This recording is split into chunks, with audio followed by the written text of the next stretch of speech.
This is a very famous illustration, a comparison of the three gradient descent methods. It's exactly the topic we've been studying today. But instead of using the static picture, we're going to learn through an animation like this. We'll dive deeper into the mechanics, so you can build a real intuitive understanding.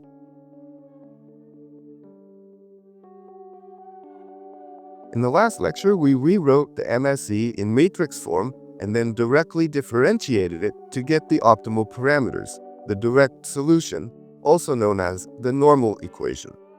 When you write MSE in matrix notation, it expands into a few terms. Follow the algebraic expansion on screen. If any step looks hard, check the previous lecture for a detailed walkthrough. Next, we differentiate the expanded expression. The value of w that makes this derivative 0 is exactly the w that minimizes LW. That gives us the closed form solution. The weight vector w can be computed in one step from x and y. In other words, given the input matrix x and the target vector y, you can compute the model parameters w directly. One important caveat: computing the matrix inverse in this direct solution has cubic time complexity with respect to the number of features, O of d to the third. Because of that cost, we rarely use the normal equation for large problems. Instead, most machine learning libraries use iterative optimization methods like gradient descent rather than the normal equation. Today we'll study gradient descent in detail and see how it finds the same w by iteration rather than inversion. Like, comment, subscribe, and turn on notifications. Why is gradient descent often more efficient than the normal equation? Let's start with the intuition. The key idea is this: the normal equation computes a closed form solution exactly, while gradient descent finds the solution gradually through iterative approximation. Now, let's visualize how gradient descent works in linear regression, where the loss surface is convex. First, we choose an initial point on this paraboloid. You can pick it randomly, it doesn't really matter. As you can see in this animation, no matter where we start, we will always converge to the same optimal solution. The convergence speed may vary slightly, but any starting point is fine. Second, we compute the gradient at the current position. How do we do that? We already know the partial derivatives of the loss function, and since we know the current w and x and y come from the data, we can compute the gradient directly. I scale the arrow to half its original size here. The real gradient is actually twice as long. Third, we update the weight vector by subtracting the gradient. Subtracting the gradient moves us in the opposite direction, downhill. But look closely. If the gradient is large and we subtract it as is, the new w0 and w1 can overshoot, becoming negative and jumping past the minimum. That's why we multiply the gradient by a learning rate, eta. Here, I'm using 0.12.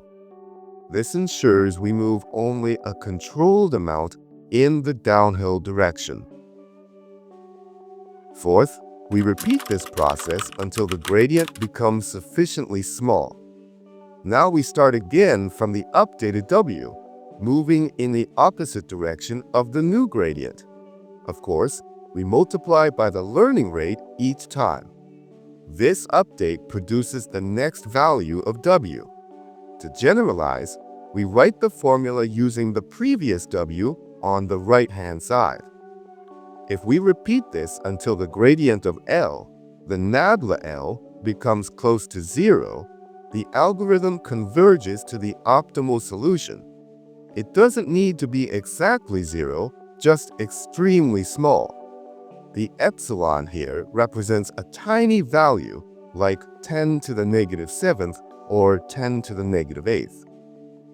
Before we dive deeper into the gradient descent algorithm, let's take a moment to understand the learning rate. We call this a hyperparameter. The weight vector W is a model parameter. We update it through learning. But the learning rate is something we must set manually. That's why it's a hyperparameter. Now, let's see how the learning rate affects convergence. Earlier, I used a learning rate of 0.12. What happens if we set it to a very large value? Let's try 0.97. As you can see, it can't converge. It keeps bouncing back and forth. This is called divergence. You already saw a hint of this earlier. Before multiplying by the learning rate, subtracting the full gradient overshoots the minimum. Let's try an even larger one. Here's the simulation with a learning rate of 1.3. Now it jumps so far that it goes completely outside the surface I drew. What if the learning rate is very small? It will converge, but extremely slowly. Here it is with 0.012, painfully slow.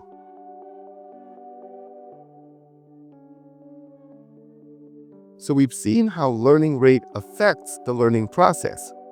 Then how do we choose it? Unfortunately, there's no universal answer.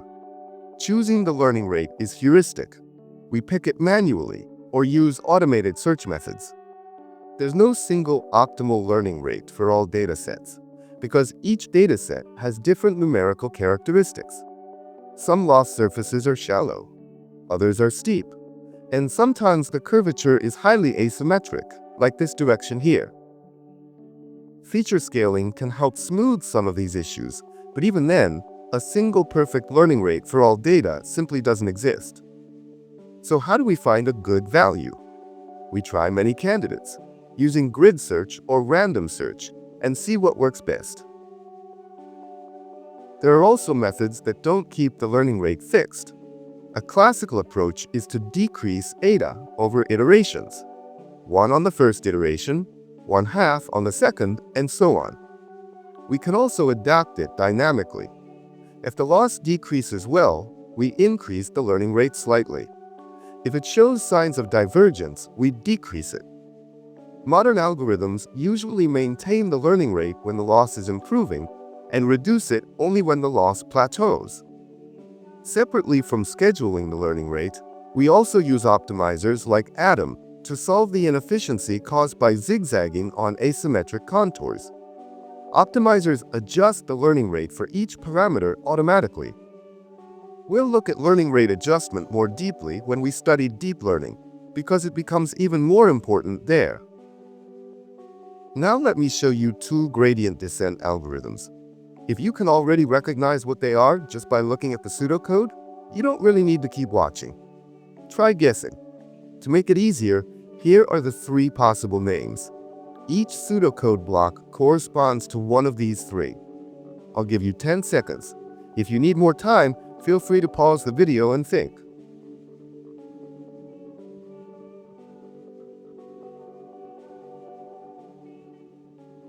Got your answers? The top block was SGD and the bottom one was BGD. Let's start with batch gradient descent. Take a close look at this line. To compute knob L of W, we take the gradient of the sum over all data points. Then we perform a descent step, and we repeat these 2 steps. So in one iteration, meaning every time this red line moves once, we're doing this big sigma operation. Let me show it with an animation. Every time this red line moves once, that means we performed the full sigma operation. If the dataset is huge, if n is very large, this becomes extremely inefficient. It takes a long time. So how can we improve this? Yes, we can improve it using stochastic gradient descent. If you compare it to batch gradient descent, you'll notice something missing. Right, the sigma is gone. Let's walk through the code step by step. We either run for a fixed number of epochs, or we stop when the loss stops improving. First, we shuffle the data. Then, for each individual data point, we update W. Do you see the difference from batch? Batch computes one descent step after considering all data points. But SGD takes a descent step using just one data point.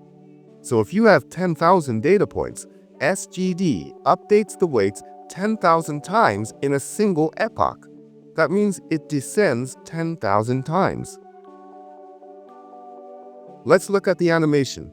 In the first epoch, it moves close to the optimum, and in the second epoch, it almost converges. Because SGD updates so many times within a single epoch, it often reaches near optimal regions very quickly, sometimes within one epoch. And by the second epoch, it doesn't change much. Of course, this is not always guaranteed, but it happens often. Now, SGD has several characteristics because it updates on every single data point. It's much faster than BGD, especially in the early stage of training. As you saw, it reached near the optimum in just one epoch. In the example, batch ran 10 full passes over n data points, while SGD ran only 2 epochs. Naturally, SGD is faster. The order of the training data matters a lot, so you must shuffle the dataset every epoch. SGD usually gets close to the optimum, but doesn't settle exactly at the optimum. You can see here that it doesn't land perfectly on the optimal point.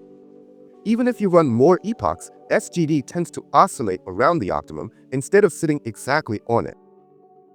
To build a deeper understanding, let's walk through a concrete example. Imagine we have data points scattered on a 2D plane like this. Our goal is to find this red line. We'll use SGD to estimate that line. You'll see the line move, and you'll see the gradient descent steps at the same time. First, we set the initial weights, W0. Then, we draw a line corresponding to W0, basically just an arbitrary starting line. Now, when the first data point comes in, we compute the gradient based only on that point, and we take one descent step, so the weights get updated. The line won't pass exactly through the point, but it moves slightly in the direction that reduces the error for that point. Then, the second data point arrives. Again, we compute the gradient from that point, and W gets updated once more, so the line moves a little again. Same for the third data point. For each data point, we compute the gradient, and we slightly adjust W. This repeated one point to one update process is exactly how SGD works. Now let's update with the fourth data point. This time, the selected point is farther away, so the update becomes larger and the line jumps more noticeably. As this continues, the path of W will wobble and zigzag, but overall it moves toward a better solution. Makes sense, right? Even when the data is well shuffled, with a bit of bad luck, the updates can swing pretty wildly. And if you have outliers, SGD is heavily influenced by them, especially early on. And as you can see, SGD doesn't settle perfectly on the optimum, it tends to hover around it. So, how do we address these issues? And the answer is mini-batch gradient descent. BGD computes the gradient using the entire dataset, while SGD updates W using just one data point at a time. So what about mini-batch? You can probably guess. We group a small number of samples together, compute the gradient using that group, and perform one update. Here's the algorithm. Take a moment to read through it. Now look at line 5. We compute the gradient using m data points, and then we take one descent step. For example, suppose we have 100 data points, and we set the batch size to 10. We compute the gradient with 10 samples and update W once.